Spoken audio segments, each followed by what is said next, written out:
Assalamualaikum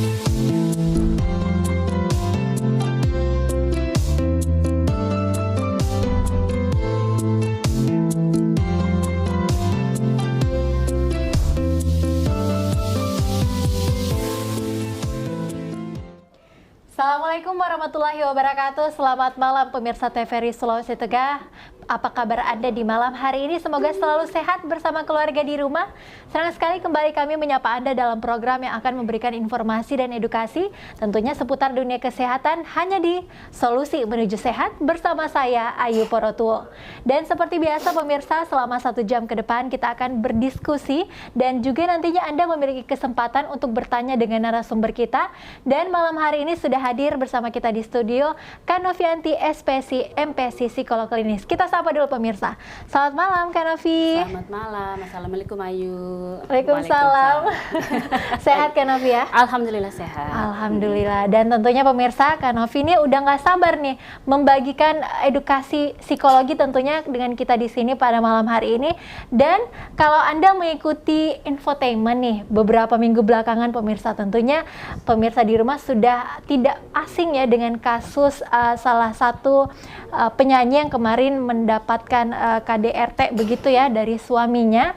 Dan kita akan membahas tentunya secara psikologi sebenarnya hubungan seperti apa yang dirasakan oleh atau yang baru saja terjadi dengan kasus tersebut.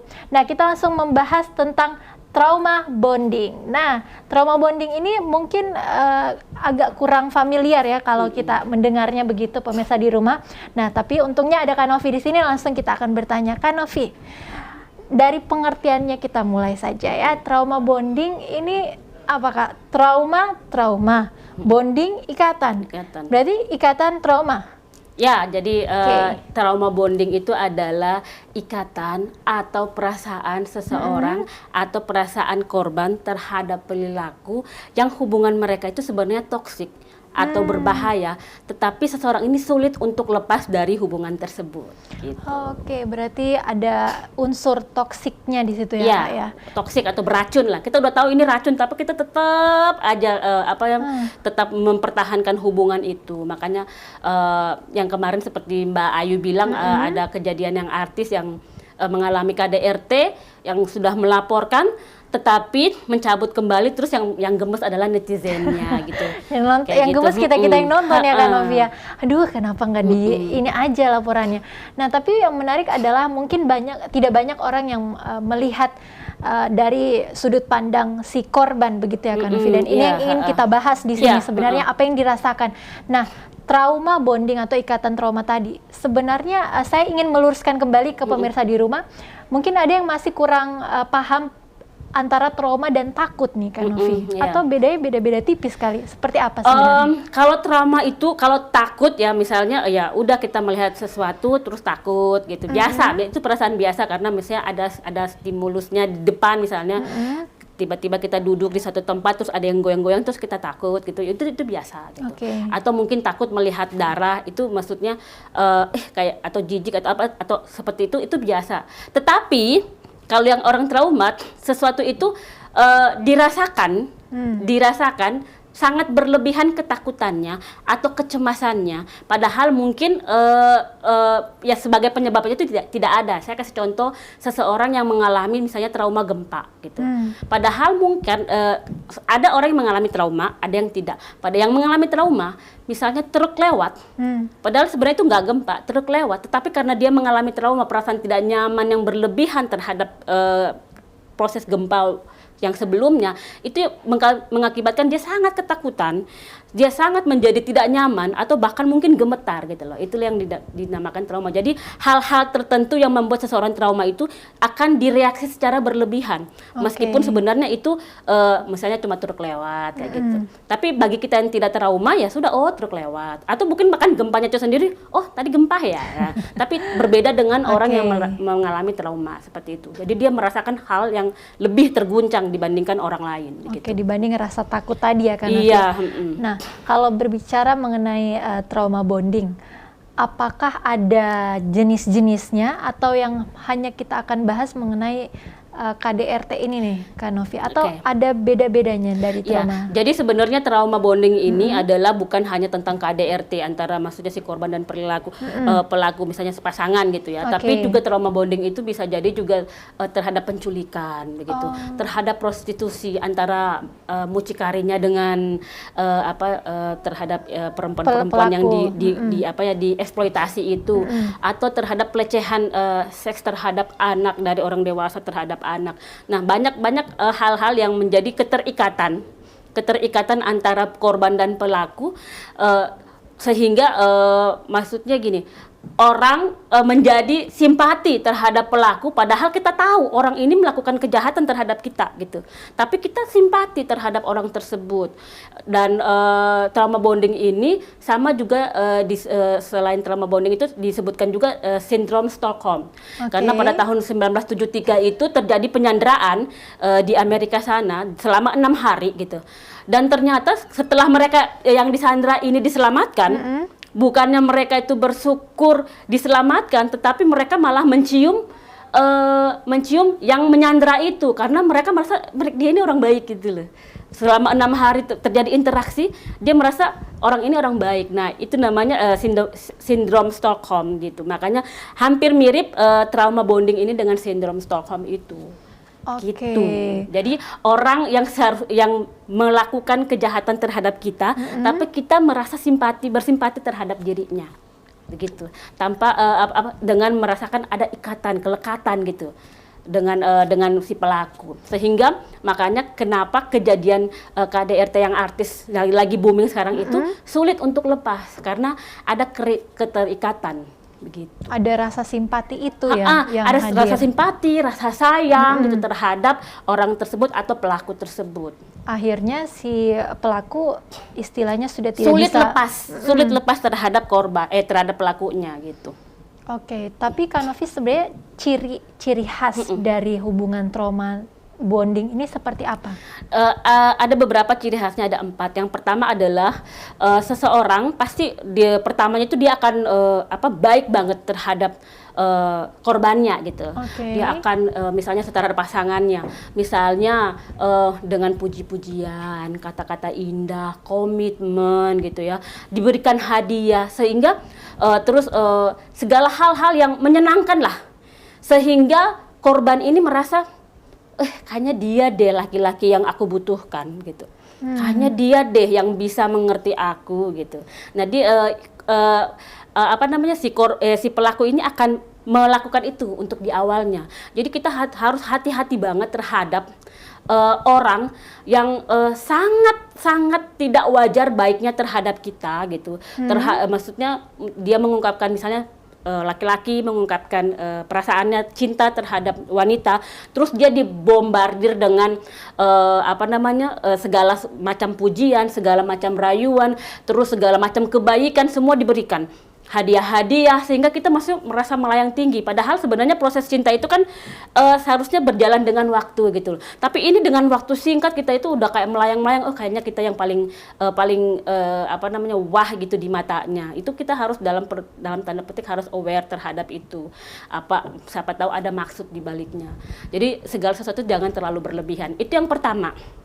Yang kedua, ciri-ciri atau karakteristik dari trauma bonding itu adalah dia itu orangnya setelah memberikan yang tadi puji-pujian dan segala macam yang manis-manis lah gitu. Istilahnya love bombing gitu ya. Love. Pokoknya itu di mana fase namanya love bombing. Jadi kita dibom dengan dibombardir dengan cinta, kasih sayang dan cinta. Kasih sayang gitu kan. Yang kedua adalah ancaman yang dirasakan korban bahwa kelangsungan hidup baik fisik maupun psikis berada di tangan pelaku. Maksudnya itu begini, dia akan setelah membombardir, dia akan melakukan kekerasan baik fisik maupun psikis terhadap pelaku. Nah, biasanya orang-orang seperti ini dia bikin pasangannya terikat dulu. Dia bikin pasangannya terikat dulu, sayang dulu, sehingga meskipun seseorang itu sudah diperlakukan dengan kasar secara fisik maupun verbal, seseorang itu sulit untuk lepas. Karena apa? Yang dia ingat, yang dia rasakan itu adalah yang bom love tadi itu. Jadi ini diabaikan. Oke. Nah, biasanya begitu. Nah, yang kedua adalah isolasi. Nah, biasanya pelaku trauma bonding ini dia akan mengisolasi pasangannya. Jadi hati-hati ya. Dalam artian isolasi ini Dia seperti akan apa? menjauhkan Oke. pergaulan orang itu dengan lingkungan sosial, Yang paling dengan dekat, keluarganya keluarga. kah, atau dengan siapa kah. Dan makanya kita tidak membicarakan tentang artis ini ya, tapi banyak yang di luar sana biasanya kan begini, aku dikunciin misalnya di kamar gitu, nggak boleh keluar, kan banyak pasangan yang begitu. Kamu nggak boleh keluar, kamu nggak boleh kemana-mana, kamu di sini aja. Nanti kalau makanannya apa aku cariin gitu, nanti aku sediain. Tapi banyak justru yang berpikir, oh itu ada bentuk kasih sayang ya, karena kita dijaga. Terus kita yang dengan pedenya merasa, ya ampun dia takut banget kehilangan aku gitu. Padahal sebenarnya ini cara dia untuk mengisolasi seseorang agar orang ini tidak speak up gitu, tidak speak up terhadap orang lain gitu. Nah itu yang ketiga, dia akan mengisolasi kita gitu. Yang keempat adalah ketidakmampuan seseorang untuk melarikan diri. Nah karena sudah karena seseorang itu tadi sudah cintanya sangat keterlaluan terhadap pelaku, terus karena juga dia takut, karena juga dia merasa kayaknya di satu masa orang ini sangat mencintai saya dengan penuh dan sangat, meskipun misalnya sekali-sekali dia melakukan kekerasan terhadap saya gitu, tapi saya bisa menerima, sehingga kelekatan atau kelekatan emosional yang terjadi itu sehingga dia menjadi sulit untuk memutuskan bahwa ini nggak sehat gitu loh, saya harus pergi. Dia tidak bisa berpikir seperti itu. Nah itulah ciri-ciri karakteristik dari trauma bonding itu. Oke, nah ini sangat sepertinya kamu berpikir sangat keras ya, masih untuk saya atau sangat itu jadi nggak ya sama aku? Enggak, bercanda. Syukurnya tidak begitu. Okay. Tapi setelah mendengar penjelasan dari Kak Novia, banyak sekali istilahnya sekarang toxic relationship ya begitu. Hampir mirip lah. Tetapi ini sudah lebih lebih ke hubungan yang sudah berbahaya begitu, bukan hanya sekedar membahayakan secara psikis aja, tetapi juga fisik gitu. Karena sudah ada kekerasan fisik di dalamnya begitu. Oke, nah mungkin pemirsa di rumah punya pertanyaan atau mungkin bertanya-tanya kenapa hal ini bisa terjadi. Lalu sebenarnya apakah secara tidak sadar begitu kita masuk dalam hubungan yang seperti ini? Silakan langsung bertanya ke kita di sini di 0451404514524414. Sekali lagi pemirsa yang tertera di layar televisi Anda, Kak Novi siap menjawab pertanyaan Anda. Nah, Kak Novi, kalau kita berpikir tadi ya ciri-ciri khas karakteristik juga seperti itu. Kayaknya kalau kita menilik kembali, orang-orang atau korban ini tidak sadar begitu kan, bahwa mereka ada dalam situasi yang cukup toksik hingga membuat trauma di diri kita begitu, di diri korban.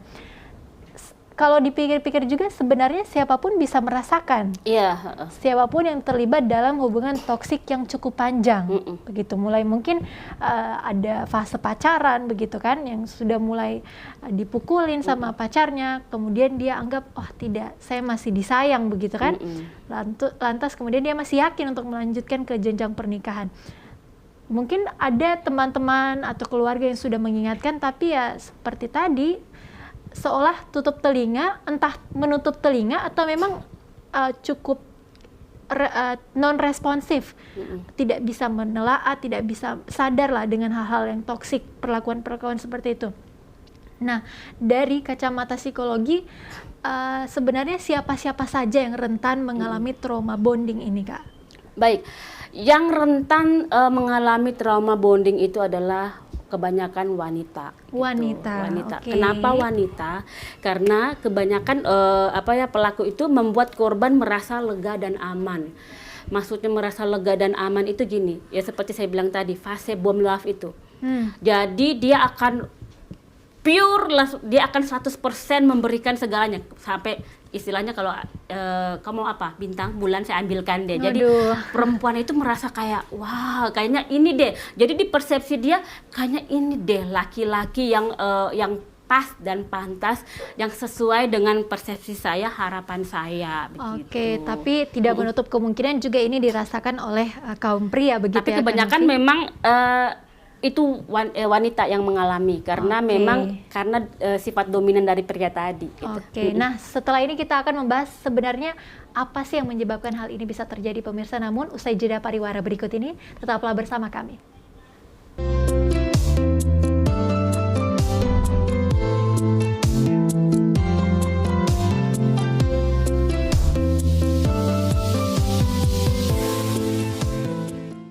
Pemirsa, terima kasih Anda masih menyaksikan Solusi Menuju Sehat, dan kita masih bersama dengan Kak Novianti, SPSI, MPSI, psikolog klinis, tentunya masih membahas tentang trauma bonding.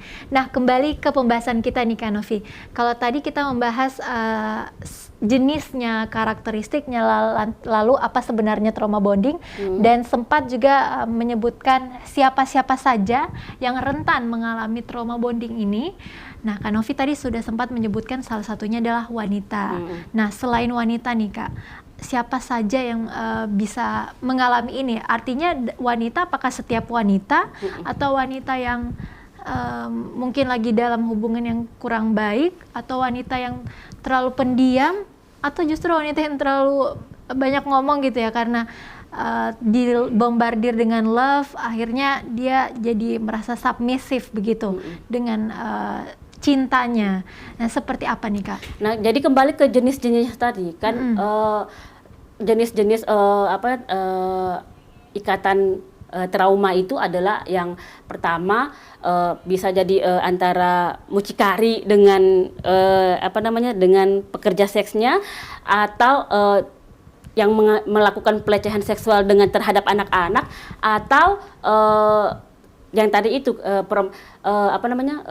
pasangan, tapi yang kebanyakan adalah perempuan, atau yang disandra gitu lah. Disandra ini tapi memang kebanyakan itu perempuan. Karena apa? Perempuan itu lebih mengutamakan perasaannya dibanding dengan otaknya, logikanya. Jadi makanya kenapa perempuan yang menjadi selalu menjadi korbannya, karena kita pun juga laki-laki itu kan harus dominan gitu kan, harus biasanya menguasai pasangannya gitu, harus lebih agresif lah dibandingkan pasangannya. Meskipun pada kenyataannya juga banyak wanita-wanita juga yang lebih agresif daripada pria, tetapi hal-hal seseorang yang mengalami trauma bonding ini adalah orang-orang yang dulunya pernah mengalami atau melihat hal-hal yang pengalaman trauma yang terjadi sebelumnya, mungkin terhadap orang tuanya atau mungkin bahkan dia sendiri. Sehingga makanya tidak heran ketika seseorang misalnya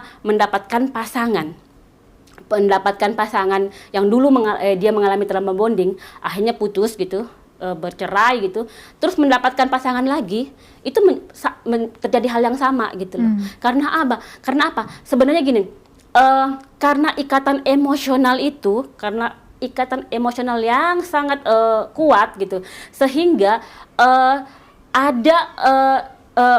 dia merusak ada hal-hal seperti di brainstem. Brainstem itu adalah sinyal otak yang ketika seseorang itu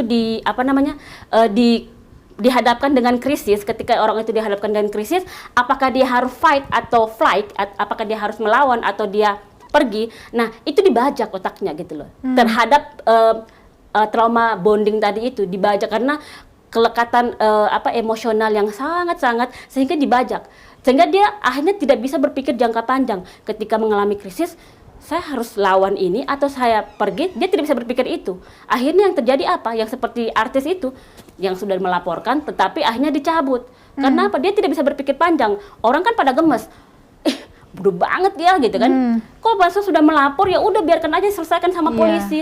Kenapa dicabut lagi? Kenapa gitu? Tidak diberikan efek jera gitu kan? Tetapi kita tidak pernah merasakan apa yang terjadi terhadap yang korban ini, bahwa keterikatan itu sangat kuat dan butuh beberapa prahara lagi gitu, sehingga akhirnya dia enough, saya bisa lepas.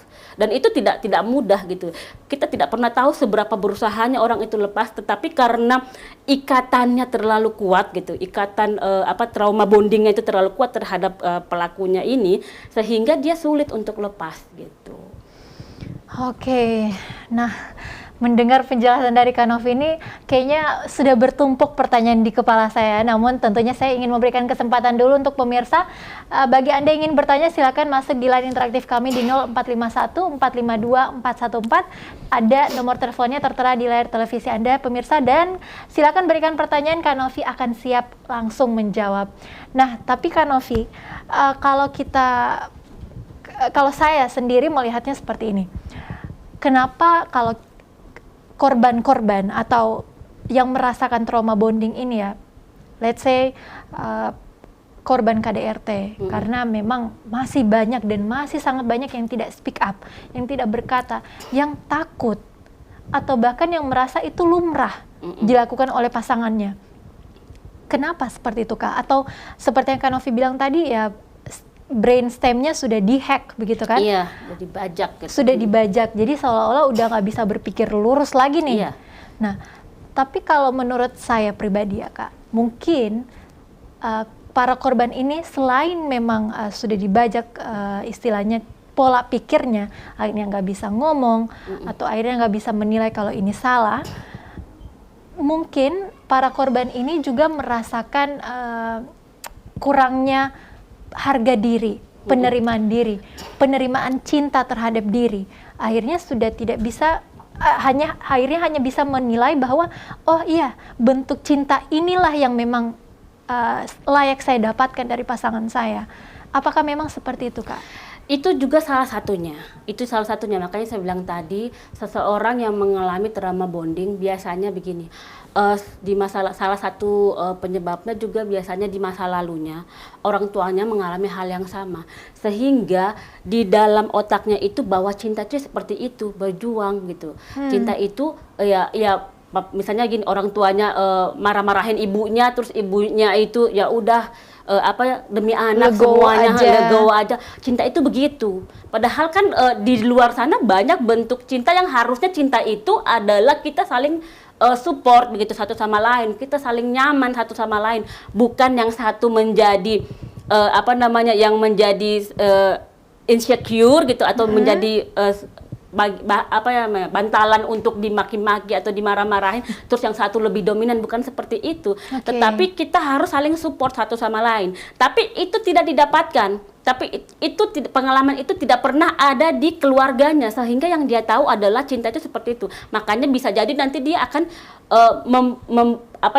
menangkap bahwa oh iya, dulu juga orang tuaku seperti itu, jadi it's okay, nggak masalah gitu ketika itu terjadi lagi sama aku. Tapi tidak semua orang seperti itu, maksudnya tidak semua gara-gara pengalaman di masa lalu, tapi salah satunya adalah bisa jadi seperti itu juga gitu loh. Okay. Faktor pola orang tuanya yang dilihat, yang menjadi contoh, oh ternyata hubungan itu seperti itu. Jadi orang tua marah-marahan, terus ibunya ngalah gitu, oh itu memang bentuk cinta ibu gitu terhadap ayah, dan ayah memang marah-marah begitu karena ayah adalah kepala rumah tangga yang harus menjaga gitu loh, yang harus tegas, yang harus lebih berpower dibandingkan dengan orang lain yang ada di rumah itu, termasuk ibu dan anak-anaknya gitu. Oke, menarik yang tadi Kak Novi sebutkan soal mungkin dari kecil memang kita melihat seperti itu orang tua, perlakuannya begitu ke ibu kita, jadi ya mungkin ketika nanti kita memiliki rumah tangga atau berpasangan pun akan seperti itu. Jadi pengertian bentuk cinta kasih kita dalam berumah tangga ya seperti apa yang sudah terlihat, dilihatkan, didampakkan oleh orang tua kita. Nah, apakah ini ada hubungannya dengan pola pembawaan atau pola asuh orang tua ke anak, yang mungkin beberapa itu mengalami juga pola asuh yang cukup kasar, cukup violent, banyak tindak kekerasan begitu, padahal niatannya bentuk cinta kasih untuk mengajari anak begitu. Apakah akan ada juga anak-anak yang memiliki trauma bonding terhadap orang tuanya? Jadi ya ada tadi kan, maksudnya yang jenis-jenis dari trauma bonding ada pelecehan seksual, bisa jadi pelecehan antara orang tuanya terhadap anaknya. Kan salah satunya itu. Jadi bisa juga terjadi itu. Jadi trauma bonding ini bukan hanya KDRT saja. Seperti saya yang sebutkan di pertama tadi ya, tentang jenis-jenisnya itu adalah orang tua terhadap anaknya, apakah itu pelecehan orang tua yang incest gitu kan, ada juga kan, meskipun kok ada ya, tapi itu terjadi gitu loh. Maksudnya orang tua mencabuli anaknya gitu kan, itu bisa mengalami trauma bonding juga gitu. Terus atau misalnya antara penyandra dengan yang disandra gitu kan, bisa mengalami trauma bonding juga, jadi memiliki ikatan trauma yang kuat gitu. Oke, nah Gitu. pemirsa sudah ada yang bergabung dengan kita di sini, Oke, Kak Novi. iya. Kita sapa dulu. Assalamualaikum, selamat malam. Halo, selamat malam, assalamualaikum. Waalaikumsalam warahmatullahi wabarakatuh. Dengan siapa di mana, Pak? Iya, dengan Om Pak begitu. Oke, Om Palu, silakan. Oh, Palu lagi. Om Pak, Oke. iya, begini. Saya namanya tertarik dengan trauma bonding. Tentunya yang saya karena sejak trauma ini jadi banyak. Jadi kita kalau saya dengan cara apa? Om Palu, Om Halo, Palu. halo. Ya, boleh dikecilkan lagi volume TV-nya? Oh iya, iya. Ya, oke. Oke, baik. Jadi, cuman saya ini sudah mau tanyakan ini pencegahan pada trauma bonding. Karena kita tidak kita mengerjakan pada diri kita. Kalau seandainya kita bawa atau dibantu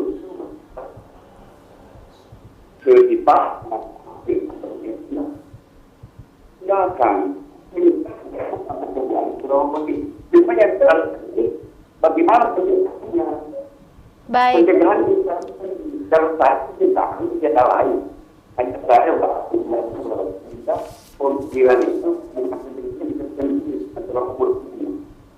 itu diperlukan. Baik, Om Palu, kami menangkap pertanyaannya mengenai Assalamualaikum warahmatullahi wabarakatuh. Waalaikumsalam warahmatullahi wabarakatuh. Terima kasih Om Palu di Ulu Jadi, sehat selalu bersama keluarga di rumah. Kembali lagi terulang ya, cukup sulit untuk mendengarkan apa yang disampaikan Om Palu karena suaranya cukup trouble noise gitu ya. Tapi sedikit yang kami tangkap adalah mengenai pencegahan ya kan Novi ya. Bagaimana cara keluar dari trauma bonding itu sendiri. Hubungan trauma yang ada simpatinya gini. Nah, tapi kita akan tentunya membahas itu Om Palu. Namun sebelum itu kita akan membahas terlebih dahulu sebenarnya kalau tidak dicegah, nih dampaknya apa nih kalau kita terlalu lambat ya mencegah, bagaimana menyadarkan kembali orang yang menjadi korban trauma bonding ini. Kalau kita tidak bantu, akan kemana nih? Seperti apa kan, Novi? Dampaknya itu bisa secara kognitif maupun afektif. Kognitif itu di otak, afektif itu di perasaan. Nah, biasanya kalau di kognisi itu seperti yang saya bilang tadi, menurut, saya baca namanya ya, Patrick Carnes, menjelaskan bahwa efek trauma pada otak itu bisa membuat seseorang ketika orang sangat ketakutan gitu atau ketika orang mengalami krisis gitu. Krisis di otak itu kan ada namanya brainstem. Brainstem itu tugasnya ketika kita mengalami krisis atau ketika kita mengalami masalah atau ketika kita mengalami trouble, dia akan memerintahkan otak untuk fight or flight. Lawan atau pergi. Jadi ketika kita mengalami masalah nih, otak akan memerintahkan kita lawan atau kita pergi. Nah, kita rasa-rasa kan kalau sudah diperintahkan gitu kita rasa-rasa. Kalau yang normalnya ketika kita misalnya kayaknya gue bisa lawan nih. Dia akan speak up gitu. Dia akan berbicara bahwa ini nggak benar gitu. Atau udahlah, aku nggak mau ngomong, nggak mau apa, yang penting udah gue laporin, terserah nanti urusannya polisi gitu. Itu kan menghindar. Oke, semua putus gitu. Itu kan harusnya keputusannya begitu. Iya, bagi orang yang normal. Makanya kemarin itu kasusnya yang artis yang sangat populer sekarang ini, itu orang pada netizen itu pada kecewa. Bodoh banget gitu kan. Bodoh banget, kenapa sudah dilaporkan tapi dicabut kembali. Nah, itu yang orang masyarakat yang tidak gemas gitu ya. Yang tidak tahu sebenarnya apa yang dialami oleh si artis tadi gitu loh. Karena trauma bondingnya itulah yang membajak ikatan traumanya itulah yang membajak dirinya untuk berpikir seperti tadi itu, fight or flight gitu. Artinya, lawan atau pergi gitu. Artinya rasionalitasnya sudah tidak sudah dibajak begitu iya, ya Kak ya? Rasionalitasnya sudah dibajak dengan dibuatkan rasionalisasi lagi yang lain. Misalnya dia mengatakan bahwa saya melakukan ini untuk anak-anak gitu, untuk anak saya melakukan ini misalnya karena saya masih sayang, saya melakukan ini misalnya karena kontrak-kontrak pekerjaan yang harus kami lakukan bersama. Itu kan rasionalisasi. Padahal sebenarnya kan kalau kita mau fight gitu, kita mau lawan gitu bisa aja, atau kalaupun kita tidak ingin melawan, udah kita serahkan aja pada yang berwajib. Seharusnya itu yang normalnya. Tetapi karena dampak dari trauma bonding ini adalah merusak sistem otak, sebenarnya bukan merusak sih, tapi ada sistem otak yang namanya brainstem itu yang dibajak gitu kan, dibajak oleh perasaan trauma bonding ini, sehingga dia tidak berpikir panjang gitu loh. Dia tidak akan berpikir besok gue mengalami hal yang sama gitu. Dia tidak bisa berpikir itu. Yang dia lakukan adalah dengan ya udah kembali lagi karena dengan alasan-alasan seperti anak, seperti dia masih menyayangi dan lain sebagainya itu pertama. Karena apa? Karena traumanya tadi itu trauma terhadap keikatan-ikatan yang telah terjadi selama ini. Jadi seseorang yang sudah mengalami istilahnya banyak hal yang indah-indah gitu kan, banyak hal yang indah-indah dilalui bersama. Jadi yang kekerasan ini terlupakan gitu loh. Yang dia fokus itu malah di yang indah-indah itu, yang di bom love tadi itu gitu. Karena memang salah satu cirinya orang yang mengalami itu adalah dia pertama akan membom seseorang itu dengan love, dengan cinta. Habis itu dia akan melakukan kekerasan secara fisik maupun verbal untuk menguasai orang itu. Dengan cara juga diisolasi gitu. Sehingga orang itu sulit untuk keluar dari perasaan love bonding tadi, ikatan trauma bonding tadi itu. Seperti itu. Yang kedua adalah afeksi atau emosinya. Nah, secara psikologis ikatan trauma sulit berhenti karena pelaku itu menggunakan banyak taktik untuk menjadikan seseorang itu atau korban itu tergantung pada dirinya. Gitu.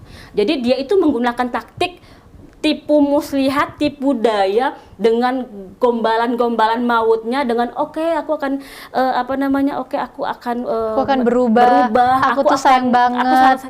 Aku melakukan ini karena aku sayang banget sama kamu. Aku nggak mau kehilangan kamu, makanya aku mengisolasi kamu. Nah kayak gitu. Padahal sebenarnya itu taktiknya dia gitu loh. Karena cinta tidak begitu. Akhirnya cinta itu adalah kita saling tumbuh. Bukan lo yang tumbuh, gue tenggelam. Bukan seperti itu. Tapi kalau love bonding sebaliknya, dia dominan super powernya, tapi korbannya itu tenggelam gitu. Pokoknya kamu kalau bisa jangan ini deh gitu. Oke, ini saya mendengar ini malah makin banyak nih pertanyaan di kepala. Kayak kok bisa gitu ya, walaupun udah Kak Novi berulang-ulang kali jabarkan, tapi mungkin di logika kita agak sulit mencerna ya. Nah inilah kemudian kita harus mencegah orang-orang untuk lebih terjerumus atau bahkan harus keluar dari lingkaran-lingkaran seperti itu, ikatan-ikatan trauma bonding ini pemirsa. Namun kita akan membahasnya usai jeda pariwara berikut ini.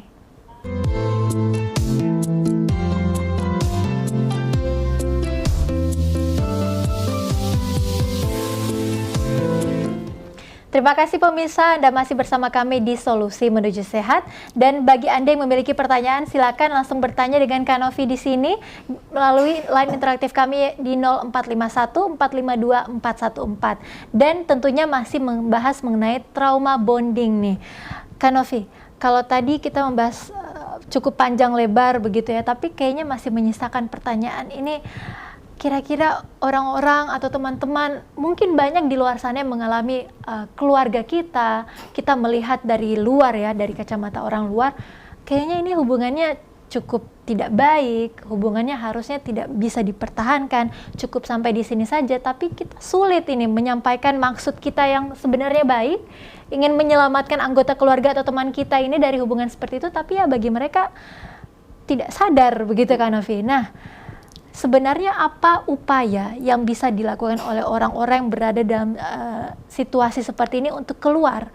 Pertanyaan simpelnya, bisa sadar nggak sih mereka-mereka ini Kak? Yang sadar itu siapa? Yang korbannya atau yang Yang pelakunya? korban. Kayaknya kalau pelaku nggak ada sadar-sadarnya ya Kak Novi, atau ada? Bisa juga. Oh, bisa sadar. juga ya. Kayak gitu. Oke, Jadi dari yang ditanya ini kacamata korban. Korban, oke. Oke. Jadi karena kembali lagi ya, keterikatan emosional yang sangat kuat. Saya ibaratkan seperti maksudnya cinta.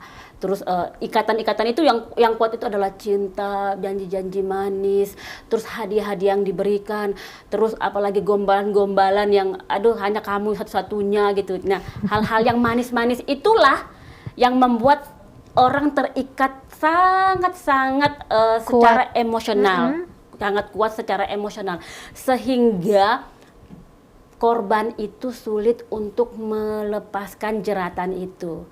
Nah, biasanya untuk orang seperti itu, biasanya dia perlu mengalami beberapa kali lagi gitu hal yang serupa, sehingga akhirnya dia merasa nggak ada lagi yang bisa yang tersisa gitu, karena kayaknya ini orang tidak bisa berubah deh, sehingga akhirnya dia bisa melepaskan. Karena kita sebenarnya korban ini dia berusaha gitu loh.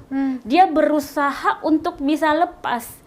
Tapi karena tadi otaknya itu dibajak dengan ikatan emosional itu, sehingga dia tidak bisa berpikir panjang. Ingat ya, karena efek dari trauma bonding itu adalah salah satunya adalah mengalami trauma otak, yang brainstem itu yang harusnya ketika orang mengalami krisis dia bisa berpikir bahwa saya harus lawan atau saya harus menghindar, tapi karena dibajak oleh perasaan cintanya, perasaan emosionalnya yang sangat kuat gitu, sehingga itu tidak terjadi gitu, karena dibajak gitu loh. Dia nggak bisa berpikir sampai ke sana, dia tidak bisa berpikir panjang bahwa ini akan terjadi lagi. Nah, dia butuh mengalami beberapa fase ini lagi, kan kalau trauma bonding ini akan berulang gitu loh. Jadi nanti fasenya itu begini. Nanti ketika pertama di love lah, seperti tadi bom love, disayang-sayang begitu bom kan. love. Habis itu terjadi kekerasan fisik maupun verbal gitu ya, kekerasan fisik maupun psikis gitu. Terus nanti setelah itu terjadi, terus nanti ada fase di mana orang itu menyesal, minta maaf. Maafkan aku sayang, aku melakukan ini karena aku sangat cinta sama kamu, aku sangat sayang sama kamu gitu. Kan biasanya kan kita loh di lingkungan sekitar itu biasanya gini. Kadang-kadang kita harus bertengkar dulu gitu, kita harus berkelahi dulu untuk mendapatkan kasih sayang, kan biasa itu terjadi gitu kan. Bahkan itu disebut bumbu-bumbu. Iya, itu disebut bumbu-bumbu, padahal kita udah biru di sini, itu nggak bumbu-bumbu ya. Bumbu-bumbunya kok pedas terus ya. Itu rica semua. Nah, kita tidak menyadari itu. Terus nanti dia akan menyesal, terus sujud-sujud, sembah-sembah, aku akan menyesal, aku akan tidak melakukan lagi, aku tidak akan mencaci maki lagi, aku tidak akan memukul, aku tidak akan apa semua. Akhirnya dimaafkanlah. Karena ikatan emosional yang sangat kuat, dimaafkanlah dengan harapan orang ini nanti akan bisa berubah. Oke, itu sudah terjadi, sudah akhirnya cinta-cintaan lagi kan, honeymoon lagi kan. Terus habis itu nanti terjadi lagi. Tiba di fase itu akan berulang terus. Makanya saya bilang sampai akhirnya tuh orang itu akan mengerti bahwa nggak bisa berubah kayaknya. Karena dia harus mengalami lagi dan lagi, kok udah kayak gini-gini terus ya. Makanya karena apa? Tadi itu otaknya itu dibajak oleh perasaannya sendiri gitu. Oke, itu kalau dari sisi korban. Dan mungkin kalau dari kita yang melihat dari luar, mau kita istilahnya sadarkan sebagaimanapun ya, korbannya pun mungkin akan susah begitu ya, kita ingatkan. Karena kelekatan tadi itu, kelekatan emosional, nggak bisa. Kita nggak pernah tahu perasaannya dia. Kan yang dirayu itu kan dia. Kita kan hanya berpikir karena kita tidak dibajak otak kita gitu kan. Kita bisa ngelihat, harusnya kayak gitu, itu kita harus ngelawan gitu kan. Ngelawan atau kita harus menghindar gitu. Karena otaknya kita tidak dibajak, karena bukan kita yang mengalami gitu loh. Tapi orang ini dia terbajak sendiri oleh perasaan emosional cintanya tadi yang sangat kuat, sehingga dia tidak bisa berpikir sampai ke sana. Gitu. Itu kalau dari sisi korban kan Novi. Nah, kalau kita melihat dari sisi pelaku, contohnya ya, yang kasus yang sekarang saat ini berjalan, kemudian si artis penyanyi ini mencabut laporannya, namun dibuatkan surat perjanjian antara kedua belah pihak, korban dan pelaku. Kalau terjadi lagi ya sudah tidak ada kata maaf. Menurut Novi ini dari sisi psikologi gitu, apakah bentuk-bentuk pencegahan seperti itu sudah cukup membuat jerah para pelaku? atau membuat sadar? Jadi karena kita tidak memeriksa langsung itu sampai di mana maksudnya seseorang itu melakukan kita tidak periksa orang itulah, maksudnya pelakunya itu kita tidak periksa, jadi kita tidak tahu. Cuman kebanyakan itu akan terulang. Nah mungkin kalau untuk kekerasan fisiknya mungkin dia akan kontrol gitu, tetapi verbalnya akan masih gitu. Jadi sehingga seseorang itu tetap mengalami kekerasan psikis gitu. Masih bisa, karena kan yang dilihat itu kan biasanya kan yang biru-biru kayak gitu kan, misalnya ditonjok, dicekik, itu kan yang menjadi laporan gitu. Tapi kan kalau misalnya verbal itu kan misalnya seseorang mengata-ngatai apa gitu kan biasanya tidak terlalu menjadi, meskipun bisa dilaporkan untuk perbuatan tidak menyenangkan gitu. Tapi tergantung nanti dari lesi, tapi itu pasti akan terjadi lagi karena memang itu polanya gitu. Oke. Namun sedikit lagi mengenai pelaku gini ya Kak Novi. Apa ada cara untuk menyelamatkan pelaku keluar dari sifat-sifat yang abusive seperti itu, Kak?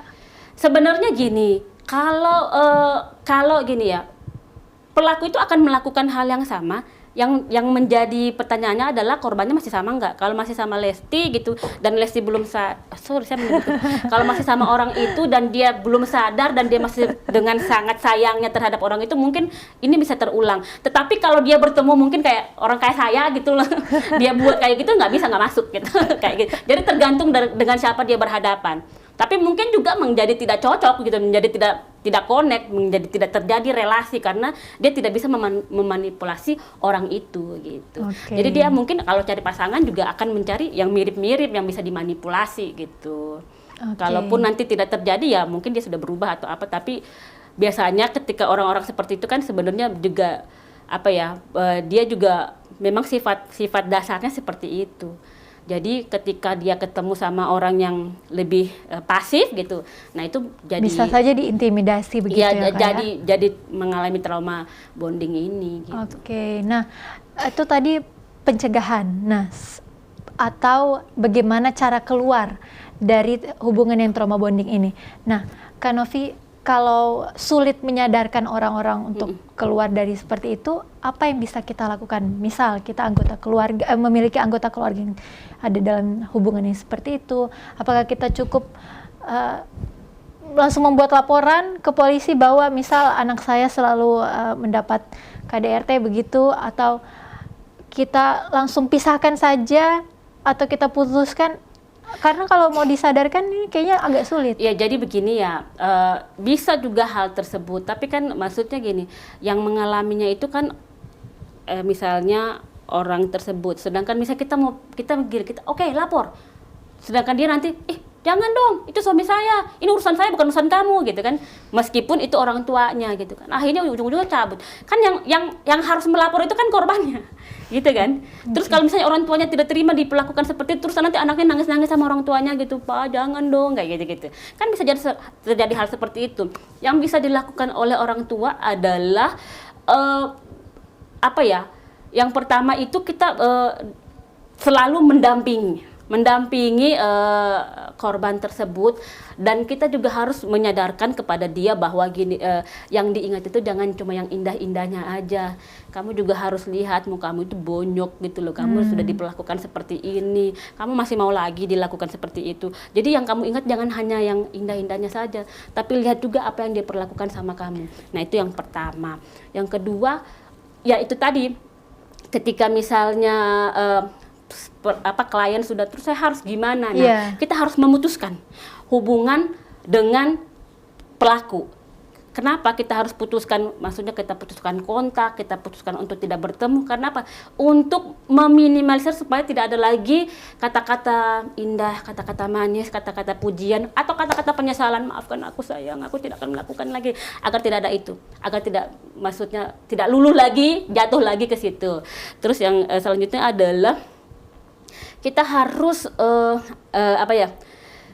terapkan self care. Kita harus mencintai diri kita sendiri, bahwa kita ini berharga, bahwa kita bisa hidup tanpa dia gitu loh, bahwa kita bisa melakukan banyak hal tanpa dia, karena bahwa kita tidak layak diperlakukan seperti itu. Iya, benar sekali. Bahwa kita ini adalah manusia yang pantas mendapatkan kasih sayang dari siapapun, dan kamu tidak pantas untuk melakukan itu. Apalagi kamu adalah orang yang menikahi saya, yang memintai saya baik-baik dengan orang tua, dan harusnya kamu jaga saya gitu. Itu yang harus dibesarkan, bukan maksudnya bukan yang dibesarkan itu dia pernah sayang sekali sama saya, dia yang ini terus yang dilupakan adalah tindakan kekerasannya. Jadi itu cara untuk melupakan atau untuk bisa lepas dari pelaku tadi. Dan yang selanjutnya adalah bisa juga kalau misalnya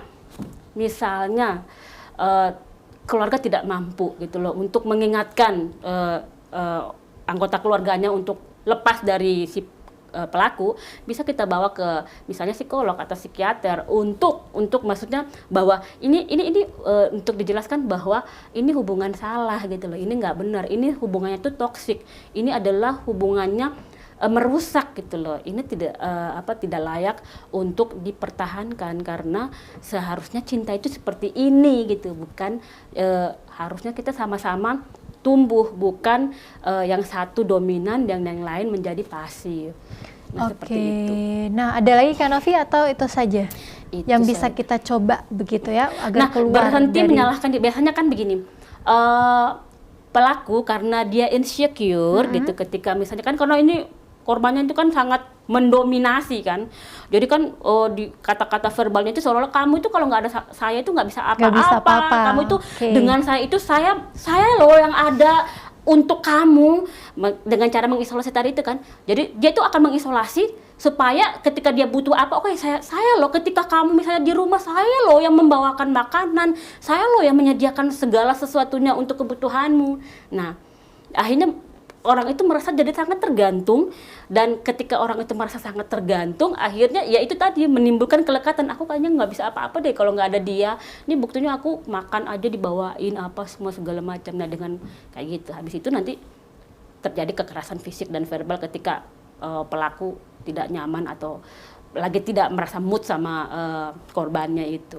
Nah, seperti itu terus berulang. Makanya kita sebagai korban jangan pernah merasa menjadi insecure atau merasa menjadi rendah diri terhadap apa yang dilakukan korban terhadap kita, karena kita itu juga berharga gitu loh. Aku jadi begini ini karena kamu gitu. Jadi lawan gitu, berbicara apa yang kamu rasa tidak nyaman, sampaikan.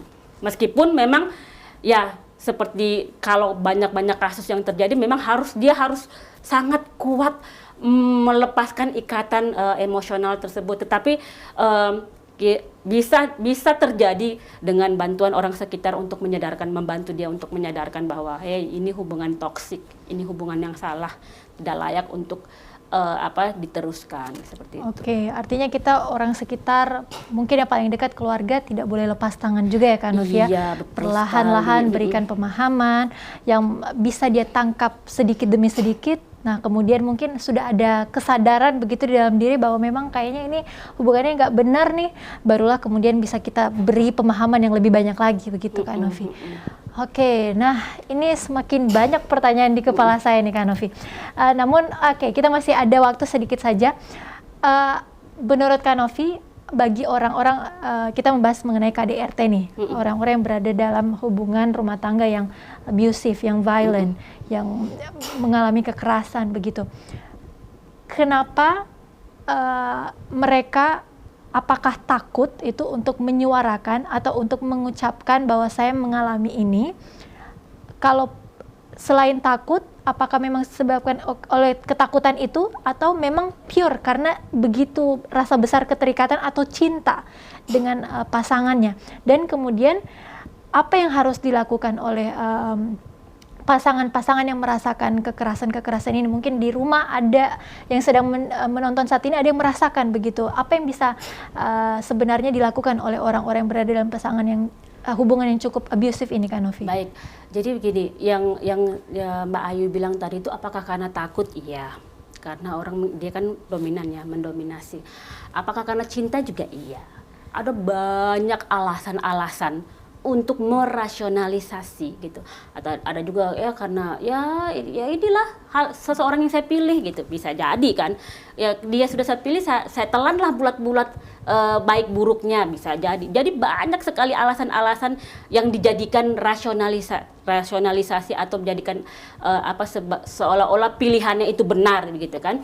Tetapi yang harus kita lakukan adalah ketika ini terjadi dengan kita, sadari bahwa ini nggak benar. Hubungan itu nggak begitu, cinta itu nggak begitu. Cinta itu seharusnya kita sama-sama happy. Cinta itu seharusnya kita berproses untuk menuju kebahagiaan. Bukan kamu yang dominan dan bahagia dan aku yang terluka dan semakin tenggelam gitu loh. Bukan seperti itu hubungan. Nah, ketika kita sadar itu, meskipun kita masih punya rasa yang sangat kuat terhadap orang itu, kita harus cari pertolongan. Kita cari teman yang kita rasa bisa membantu kita untuk keluar dari situ, atau mungkin keluarga yang kita rasa bisa membantu untuk kita.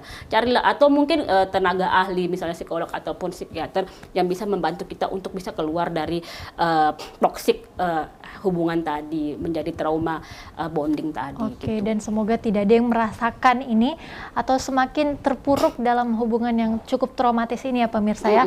Kak Novi sebagai penutup boleh berikan kesimpulan dan juga pesan-pesan untuk pemirsa di rumah. Baik, terima kasih Mbak Ayu. Jadi trauma bonding itu yang dialami korban kekerasan dapat bergulir dalam waktu yang lama gitu.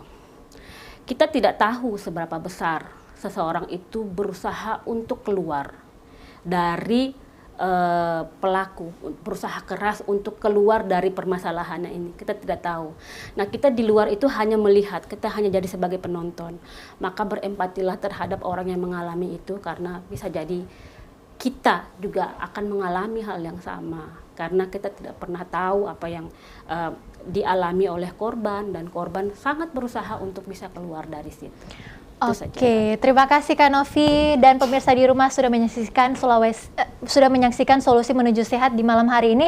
Ingat pemirsa, berempatilah kepada siapapun karena untuk lebih dapat membagikan cinta kepada siapa saja. Saya Ayu Porotua pamit. Wassalamualaikum warahmatullahi wabarakatuh. Selamat malam.